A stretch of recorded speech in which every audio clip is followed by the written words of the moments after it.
Hey y'all. Okay, so I'm gonna do a handful of things in this video. I'm going to be trying these Jillian Dempsey products that came in PR for the first time. I haven't put them on ever yet, so it's going to be a first impressions. I've tried the little pencil, but I haven't tried the lid tint and the cream cheek. I'm going to be braiding my hair, French braiding my hair into 2 braids. A lot of you have asked for a tutorial. It's not really something I feel like I can give a tutorial on, but I'm gonna do it on camera and talk you through it just so you can get information about how it goes when I do that if you want. And we'll be talking about New Year's resolutions for 2021. If you're new to my channel, welcome. I'm so glad you're here. I'm Hannah. I love beautiful things, but I try to temper my passion for beautiful things in my life on this channel with an awareness of the desire for balance and the desire not to be an overconsumer of stuff or a person who promotes overconsumption. If that sounds good to you, I hope you'll subscribe. Now let's go ahead and get into the meat of the video. I think I'm gonna do the makeup first. I'm gonna try this makeup on, and it's one of these situations where I kind of want to try it, or I wanted to try it on camera first. I want it to be a first impression because I have questions about like what the application of the product will be like. And I feel like with certain kinds of products, a first impression actually can go a long way because I'll be giving you a sense of what your first impression would be like if you ever decided to acquire one of these, you know? But it means that I've had them for several days and they're so pretty. They came in this little like these cardboard sleeves, and it's just, they're so well designed, very, very up my alley, you know what I mean? But they've been sitting in the little spot that I have on my table for things that just came in PR, and I've managed not to try them. I waited for this video, so I don't wanna wait any longer. I'm gonna get right to it. But I am going to prime my eyelids. The lid tint, the Jillian Dempsey lid tint, is something that I've been curious about for a really long time. Here's what it looks like untouched. This is the shade Glimmer, and it's sort of like it's supposed to be like a creamy, balmy lid. And the reason that I've never purchased one of these is that I've just been convinced that they would crease on me because the formula is full of oils and waxes, and I have hooded lids. And I just read a bunch last night. I went and read a bunch of reviews on a couple of sites, and most of them, if not all of them, were like, it doesn't crease, or they just said it just stays all day. And I didn't really read 1,000 people being like, it creases all over the place. So I'm like, minorly and cautiously optimistic, maybe. We'll see how it goes. This is why I wanted to do it as a first impression, because I have all sorts of feelings and questions about these. But what I'm saying is I still am skeptical that it's not going to crease, so I'm going to prime my lids to give it the best chance. And while I'm priming my lids, shall we talk about what I'm wearing? I think some of you will probably recognize this if you followed my December content. I purchased all of these print fresh pajamas for the members of my family, and I spent like the vast majority of the budget that I had actually to buy gifts for people on one order from Print Fresh, and then I sent pajamas out to a bunch of different family members. And I talked in much of my December content about how much I wanted a pair of Print Fresh pajamas for myself and how much I loved them, but I didn't have any budget left. And I was actually planning to spend some of my little seasonal budget at the beginning of January on some Print Fresh pajamas. And then they sent this to me, this beautiful robe. I was talking all in all about, this is like the best kind of PR because it's something that not only did I covet and plan to buy for myself, but I had actually already been a customer. You know what I mean? I had like actually spent money on the site. So I know I can say to you that I think it's a beautiful product, knowing for sure that I think it's a beautiful product to the tune of me, myself, spending money on the site and actually buying the product. You know what I mean? It's not abstract. It's very concrete. What's wrong with me? I just like got my own spit caught in my throat and couldn't talk. It's very concrete, right? It's a brand that I have supported with my actual and I was so delighted when they reached out. They had seen that content, right? They had seen me talking about my purchase, and they had seen me showing the pajamas that I purchased, and they were like, do you want some pajamas? And I was like, you know I do. Also, this robe is one of the pieces that I purchased for one of my family members, my cousin. So the next time I see her, we'll be matchy-matchy. Okay, let's go in with the lid tint. It just feels so oily. It's hard to believe it's not just going to crease off completely. It feels just like a set oil. It looks like it would make a pretty highlighter though.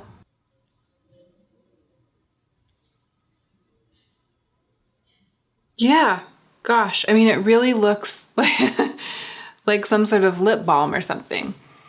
It smells good. Well, here goes nothing. Those rave reviews are echoing in my head. Everyone was like, it's buildable, it stays all day, it doesn't smudge. Well, I'll say this for it. It is incredibly easy to apply and to blend out, especially for a cream.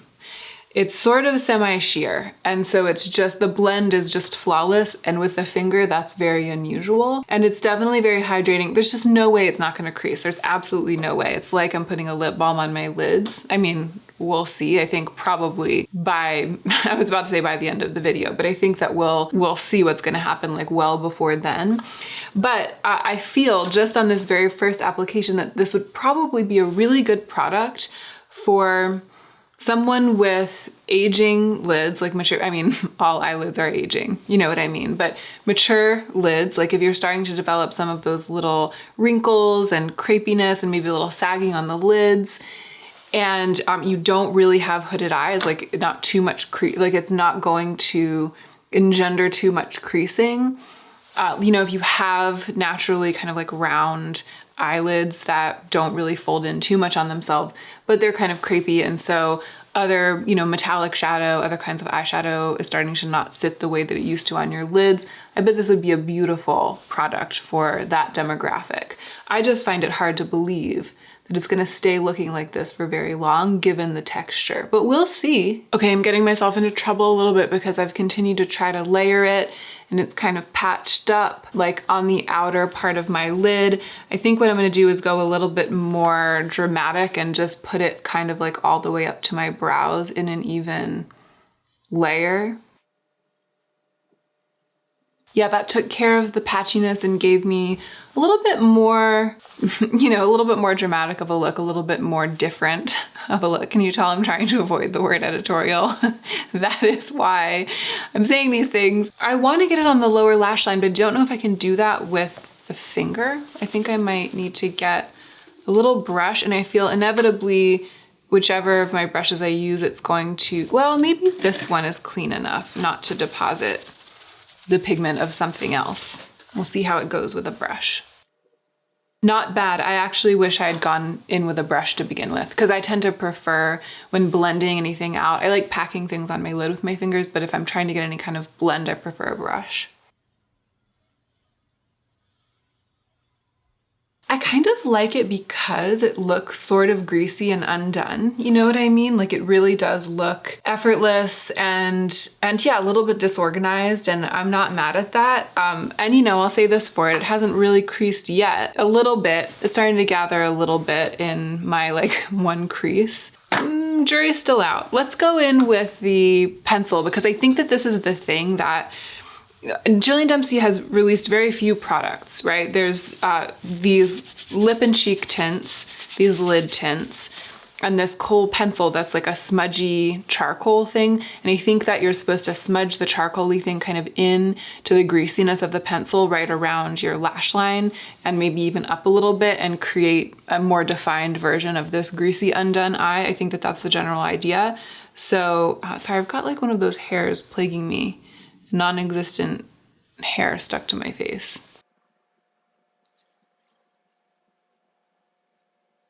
I'm using the little smudger on the back of the pencil to smudge the kohl into the lid tint, and it's totally working. It's definitely working.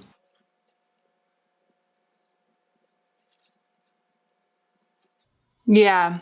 Yeah, I feel like this is a very kind of effortless, cool girl thing system that also would translate really well to mature skin. And it's also pretty easy and it's also pretty foolproof. Like I could see someone who's not really used to makeup not struggling too much with this. And it's like, if it's not perfect and if it's not symmetrical, it's okay. Like it's still gonna look good. And in fact, I think that there's something alluring about the messiness of it. Simple, elegant products. I kind of like them. I'm not sure they're gonna work for me in the long term because of my eyes, my hooded eyes, but I like this.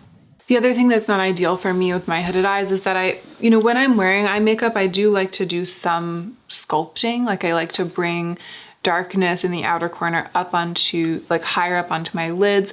I'm just not sure that I can try, I guess. Yeah, I guess I can try with it to do this and tap it in. I'm afraid if I use my finger too much, it will disturb it. I'm trying to mix some of the pencil in to contour my eye. The pencil and the lid tint do play pretty well together, but like trying to contour it is getting a little bit fussy. It's starting to feel like more trouble than it's worth compared to traditional eyeshadow, basically. I'm gonna put on some mascara. I'm actually gonna layer the Milani Lash Primer, the violet one with Roller Lash. It's a combo that I've really been enjoying. I think both of these products are getting close to being on their last leg, so I'm trying to continue using this combo until I use them up. So just in the time that it took me to apply the mascara, the lids started creasing. But at the same time, adding the mascara always makes a look like this, like a greasy, messy look more intentional. So I don't think it looks bad. I don't think it looks mad. I don't think it looks mad or bad, and I'm not bad at it, and I'm not mad at it. I mean, maybe I am bad at it, like you tell me. Maybe this isn't how it's supposed to be, but I don't think that there is anything I could possibly have done to keep it from creasing. So I think that even if I had applied a very, very sheer layer, and I think that probably a very, very sheer layer, so sheer that the creases are barely noticeable or aren't really noticeable, is probably the best application of a product like this for me. And that's not what I did today. So maybe I'll try it a couple of more times like that. And it might be that because it's so nourishing, like it really does feel good. And I've been having like some dry, patchy stuff on my eyelids. It might be that it could be a nice alternative to eye makeup, or what I'm really trying to say is it could be a nice alternative to not wearing eye makeup, because one of my go-to looks is just mascara and then like a lip and a glossy cheek, and I've been wearing that a lot lately because I've been struggling with these dry patches on my lids, and nothing like goes over it very well unless I put on like a huge eye look and then a bunch of glitter over the patchy part. Like that's been the only way to obscure it. But because this feels so nourishing, it might be kind of nice actually just to put a really light layer of it just on my like actual mobile lid, just on days when I'm not really wearing makeup and not trying to get any kind of contour to my lid. And it'll give the lids a little bit of dewiness, a little bit of that shine, and also help to protect that dry patch. I'm gonna try that in the coming days and I'll report back. Let's try the cheek. This is in the color Petal. It looks really neutral in the camera. In person, it looks a little bit more pink, and it does have that very stiff quality that I like in a cream. I'm gonna blend it out with a brush. This is the Erin's Faces foundation brush. I really like it for cream cheeks. Okay, but that looks very pretty though. That blend and the glow, that is very pretty. I am wearing some glowy stuff on my face. I'm continuing to test the Charlotte Tilbury Hollywood Flawless Filter and the Chanel Le Beige. And I'm actually wearing both of them all over my face because I took some B-roll footage where I put I put one on half of my face and one on the other. And then I put the opposite ones on the opposite part of my face to balance it out. Although, spoiler alert for the review, they look almost exactly the same. They're not the same, but they look very similar. And I probably could have just gone ahead with one on one side and one on the other and no one would have noticed. What I'm trying to say is that I already have some glowy stuff on my cheeks underneath this, and some of the glow you're seeing is from that, but some of it is from this. The oils are coming through, and gosh, it looks very, very natural. This is a winner. It also smells very, very good. It smells kind of like dusky and a little bit herbal. but also sort of vanilla, but like a not sweet vanilla, like a waxy, like an apothecary vanilla. I want to put more on, but I also don't. I'm gonna leave it for now. But it's supposed to be a lip and cheek. I'm gonna blot my lips. I have like a little bit of treatment on them. I'm gonna put this on them. Oh look, it's much, much paler than my lip color. My natural lips are darker than this. It'll be interesting to see how the coverage is. Coverage is decent. I'm sorry if somebody is using like a power tool or a lawnmower or something, but I'm just going to proceed. Coverage is decent and the formula feels pretty good. I actually think that it is a valid claim that it works both on the lips and the cheeks. And I like the color. I like this pale color. It's much pinker than what I prefer for like a super pale, slightly washed out nude lip. Like it's more like Maybelline Beige Babe. You know, I recently made my own custom colors with Finding Ferdinand so that I could get a more brown or a more nude, more neutral version of this shade. But I don't hate it. I mean, it's not my ideal of a very pale lip, but it does look good, right? I mean, I think I like it. I like how it looks. Close up, it does look like some of the formula is really blending into my lips and sort of becoming one with my lips. And some of the pigment is a little bit sitting on top. So it's not like the perfect application that you get with a truly exquisite lip formula, but I will still wear it on the lips. It's not objectionable enough that it makes me think like, oh, it's just a lie that it works for lips and cheeks. It's absolute crap on the lips. I'm only gonna use it on my cheeks. It's exquisite on the cheeks and it's pretty decent and definitely good enough to wear, I would say, on the lips. I'm trying to tap out the creases in my eyes. Let me give you a close-up of what's going on in my eyes.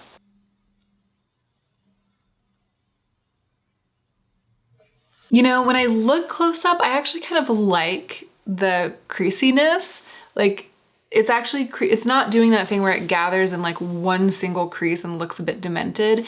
It's kind of doing the like multi-crease thing, which I like. And I feel like it's hard for me to get that look because of the way that my eyes are hooded. But I am gonna tap it out just so I can tell you how it goes. It's not tapping out as easily as the Rowan shades do. It's like patching on the corner. One of the things I really like about the Rowan shadows is that you can tap it out once it starts creasing without even looking in a mirror, and it never patches, it never does anything weird. It always ends up looking flawless. And so I don't mind that it can sometimes get creasy over the course of, the time when I'm wearing it. And this, it tapped out okay, like in the middle, but then on the edge, like I touched it where it was sort of starting to gather and you can see it made a weird shape and I got like a bare patch and now it's like a whole thing, it's all messed up. Okay, I fixed it. Here's what I did. It was kind of fussy. I basically just wiped it off of this whole area on my outer lids and like towards the tail of my brow. And while I was doing that, I was thinking that here's what I think is going on with this product. You can't sculpt with it. Like you can't change the shape of your eye. I mean, I often use eyeshadow to change the shape of my eye. That's like every time I'm really going in and applying a look, I'm bringing it kind of out further than many people do and up higher on the outer corner than many people do because I'm trying to make it look like I have like a deeper crease there and my eyes are bigger than they are. You know, it's like playing with shadow and light. It's like part of what's fun about makeup, this kind of sculpting. And so I'm accustomed to applying makeup like that, eye makeup like that. With this product, you just have to embrace the natural shape of your lid and the way that your lid looks when there's nothing on it. And that's just what it's going to look like. It's like you're adding a little bit of color, but you can't change the shape or do like shadow and light or anything. You're just adding a little bit of dewiness and a little bit of color to the center of your actual mobile lid and maybe a little bit higher than that. But I can't place it out here like I do usually with eyeshadow because it gets weird and it doesn't like blend out that way. It gets weird when it warms up and it gets a little bit gummy out there.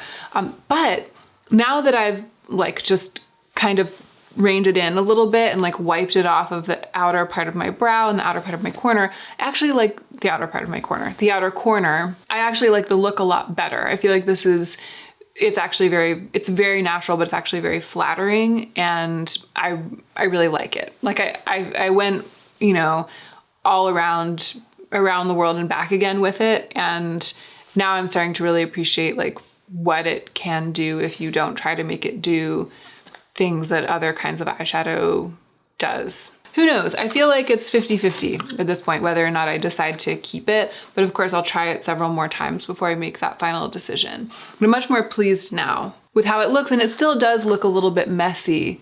You know what I mean? It still looks a little bit undone and almost a little bit like I slept in it, kind of. So, all right, we've gotten to know each other a little bit better. Jillian Dempsey Lid Tint and Glimmer. Well, that was a whole thing. That could have been a whole video, but it was just the preliminary. This is the moment you've all been waiting for. This is the moment you've all been waiting for. I'm gonna braid my hair and talk about New Year's resolutions.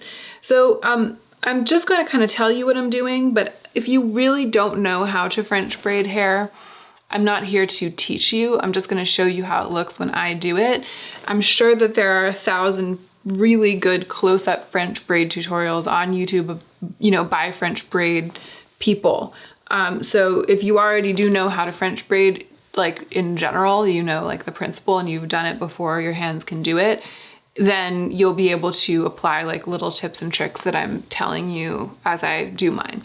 And I have done this before.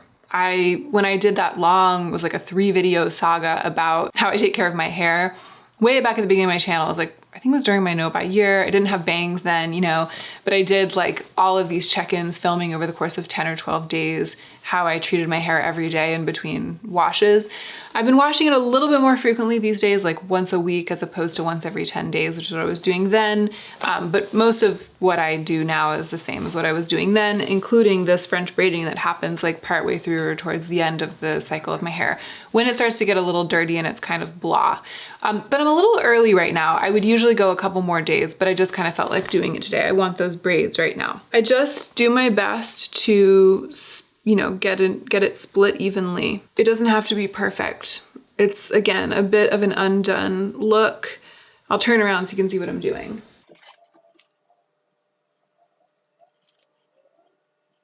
It's probably not even, and you guys probably saw a very uneven part just now, and you're probably like, no, it's not even, but I can't see it and I don't care, and that's how I do it. And here's what I'll say also, I have more hair on one side of my head than the other. I think it's this side.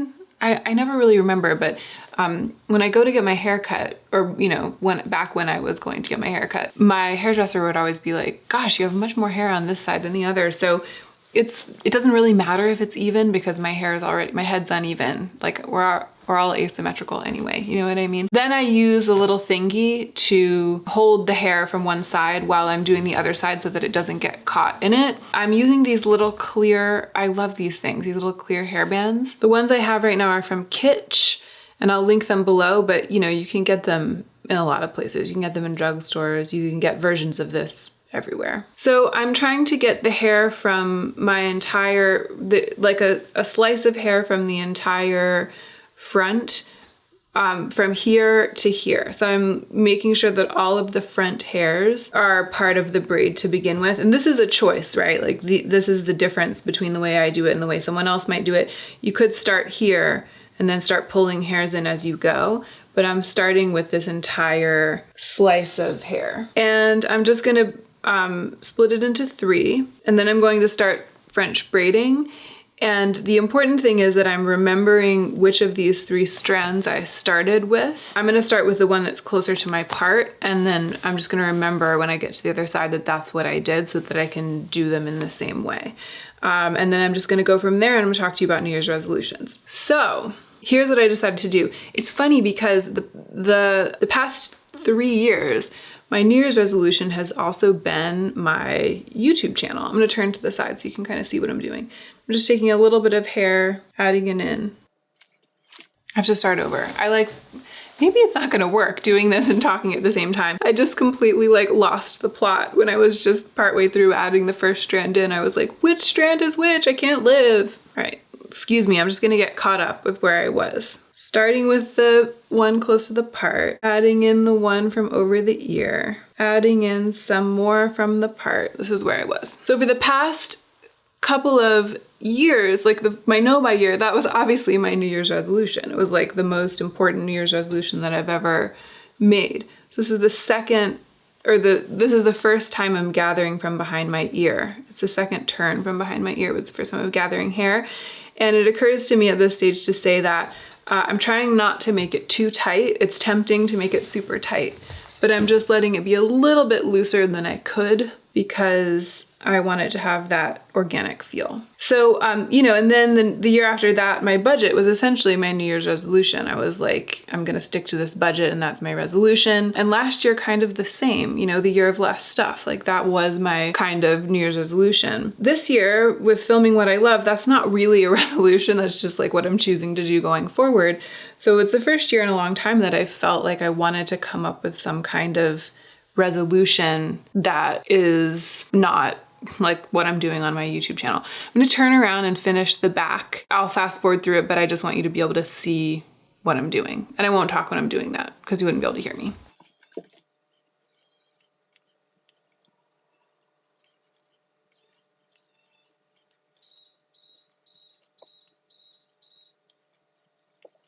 So two things that I did back there. One, I'm trying to kind of encourage the braid as I go to be kind of closer to my ear. Like the braid could go down the middle of the back of my head or could kind of come to the side.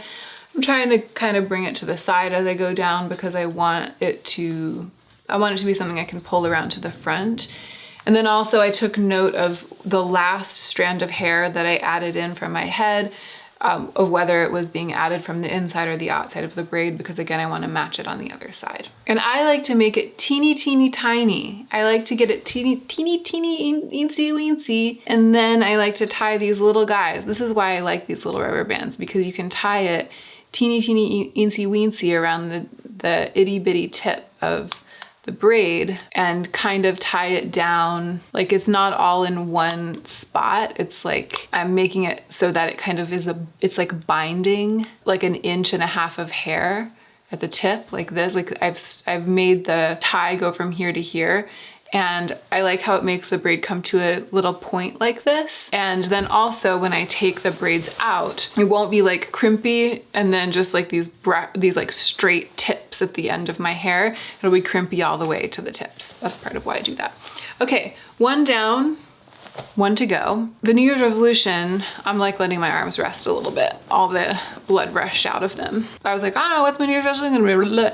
And you know, I felt completely hamstrung. Like I felt like it would be completely impossible to come up with a New Year's resolution because there are so many unknowns right now. We just, you know what I mean? We just don't know how the year's gonna go. We just don't, it's hard to require of oneself the kind of focused growth that we think of when we think of a New Year's resolution this year, because we've been taught so harshly and so aggressively recently about how little control we have over our own fates, you know, which is true and false. Like at the same time, you do have a lot of control over your fate. And if you need to do a no-buy year to break yourself of a bad habit, or if you're trying to like go on a fitness journey or something, yes, like in spite of all that has happened, you have the control to do that and you have the power to do that. And a New Year's resolution can really help you do that. So I'm not saying that self-improvement is an illusion or something. I just feel I currently don't have the same level of confidence in my vision for my life as I've had over the past 3 years at the beginning of the year. And so I don't feel like I'm able in the same way to like craft a project. And that is part of why I'm filming just what I love this year instead of doing like another project in the same way. It's also why I decided to make my seasonal budget one that I decide on in the season itself instead of trying to project what I can afford for the entire year. And I decided to do the same thing for the New Year's resolutions. Let's dig into the other braid. And I'm also gonna check, the lip is holding up surprisingly well. I was worried it would all gather. Love the cheeks. And the eye look, it's really interesting. It's kind of, now that it's like I've made it so the layer's thinner because I tapped at it and I kind of got it so it's a much more mild and subtle application. And it's kind of starting to dry. It's not creasing as much. It's creasing a little bit, but it kind of looks like an eye look that I It looks like I put it on 8 hours ago. It looks like I've been wearing it all day, or like I slept in it or something. And I kind of like that. This braid, it starts here. It kind of goes over the side of the crown of my head and down the back, pretty close to my ear. I'm gonna try to get the other one to do the same thing. And once again, I'm gonna start with the strand that's closest to my scalp. That's gonna be the first one over. I'm gonna try to end with the strand that's closest to my scalp too, because that's what I did before. I just need to get going before I start talking again. Here's the first bit from behind the ear, and gosh, it's interesting. It's like at the same moment on this side, I'm tempted to pull it really tight, and at the same moment as I did on the other side, I'm reminding myself not to pull it too tight. I'm also on this side feeling down the back and making sure that I'm not leaving any hair out. There's a little bit of a danger of that at this stage. So I decided to have a different New Year's resolution every month. That's what I'm doing. At the beginning of the year, I was like, you know, I can resolve to do something for a month. That's how capable I feel of committing to a self-improvement project. And that's how far into the future I feel like I can kind of see to decide, you know what I mean? See to commit. And then at the beginning of February, I'll reassess and I'll decide if I want to continue my January resolution into February, or if I want to switch to a different February resolution. So I'm doing 12 new month's resolutions. And the January resolution is that Joe and I decided to do dry January. It's something that a lot of people do in January, and we've never done it before, and we decided to do it this year. And it's not like we are, you know, excessive drinkers or something, or like have a problem, but we have been having more regular drinks, like more daily drinks, like during the pandemic than we customarily do. Curiously, we both thought of it independently of each other. It occurred to both of us that we wanted to do dry January, and then one day Joe was like, you know, I've been thinking about this, and I was like, I've been thinking about that too. So that kind of like sealed the deal for us. We both decided to do it. And again, like, it's not like we were like getting to the point where we had like bad relationships with alcohol or something, but I am enjoying the chance to kind of start over, because those habits, it's like, it occurred to me a couple of months ago that I would like to not have a drink every day or like most days, but have it be like most of the days of the week I don't, and then occasionally I do, which is how it used to be. And I had really gotten into the habit of having a drink every time I was cooking dinner, while I was cooking, or like every evening at a certain time of evening I would have a drink. And again, like, that's fine. It's just that I would like to go back to the old way. I feel like it's healthier for me. It's easier to stay hydrated. I'll sleep better. And, you know, it costs less money to have fewer drinks. Like our grocery bill will go down, you know, if I could adjust back to just a couple times a week instead of almost every day. And so I had it in the back of my mind, and I just wasn't doing it. It's like it wasn't gonna happen unless I did a little reset or like really put some rules in place. It's just my natural proclivity was to continue going on having a drink almost every day as I started doing, like, pretty close to the beginning of the pandemic, you know, as a coping mechanism or as a way of alleviating the monotony of quarantine. I think it's happened to a lot of people. So dry January is a way of doing that. And I already can tell that when February starts, if I decide to switch to something else for February, I might continue with dry February. That might be my second month resolution. I haven't decided yet. But if I decide to switch to something else, like maybe, you know, a month without sugar of any kind or sweet treats of any kind, that would be cool. I already can tell that I won't go back to having as many drinks per week as I was before. It will just be so easy at this point. And it wasn't all that difficult at the beginning to adjust to dry January either. So it's been a great first month resolution. Curiously, and this is the last thing I want to say because we did it, we're done. The braids have been executed. It's probably not super symmetrical in the back, but I'll show it to you anyway because it always isn't.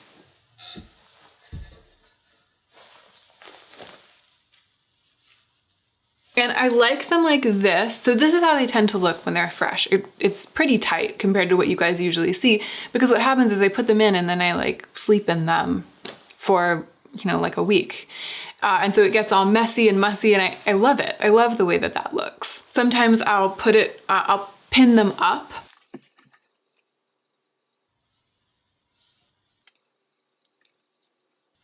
Something like that. I'll like, you know, wind them together, or, you know, put them up and then like pin them with bobby pins and leave it like that for a little while. Sometimes I put them up at night. And then after I take the braids out, there's always a day or two of like really great hair, because it's like so textured and so volumized, and I really like that too. So it's definitely working as like a intermittent hairstyle for me. And sometimes when I'm done, I kind of like loosen it up, but I'm not too fussed about it right now. I think it's fine. And I need to end the video, but the last thing that I want to say about the New Year's resolutions is that in the beginning, like during the first couple of weeks of January, I was thinking about what I wanted to do for February. And one thing that I thought of was that I might commit to February for my February resolution to taking better care of my skin, because I have not really been spending the time at my vanity in the evenings, packing moisture into my skin. I haven't really been thoughtful about layering products. I've kind of just been like, bleh, and then go. And my skin has definitely been suffering from that. I also recently got in PR some like skincare devices, which is like, it's like a bit of a departure for me. I have feelings. I should probably do like a whole video review of them, but one is like an LED mask. And I think it's because I think I agreed to receive it in PR because I've been dealing with this acne and I've kind of just had it. And that's one of the things that I really do believe in the efficacy of LED therapy for acne, because I've used it before at times when I've had really bad acne. So it's like a mask that you wear that lights up and, you know, do it 10 minutes a day, a couple times a week. And it's supposed to help with your skin. And then the other is the New Face. It's like a microcurrent. I've heard a lot of you have actually recommended it. It's supposed to help with the nasolabial folds and you know, jaw drooping and stuff. And those are kind of like the most dramatic early signs of an aging face that I'm dealing with. And so I'm curious to see if it does anything over time. But basically I'd gotten the devices and I felt like I didn't have time to start using them. So they were here, they were sitting around, and I was like, maybe for February I should commit to like setting aside time every day to use these devices so that I can actually report back on my channel about whether they do anything. And, you know, use my skincare because I have it and it's beautiful, and actually commit to that. And so for a couple days I was like, yeah, that's probably what I'll do in February. And then I started doing it anyway, even though it wasn't February yet. I started doing it because thinking about it and planning to do it in February made me want to do it and made me envision having the space for it and making the time. And I was like, well, there's no reason not to just start now. So I'm still in dry January. That's still my resolution. And yet I'm already using that New Face every morning. And, you know, learning about it. And I took a before picture and, you know, I'll give it a couple months and then see how it goes. And using the other thing a couple of times a week.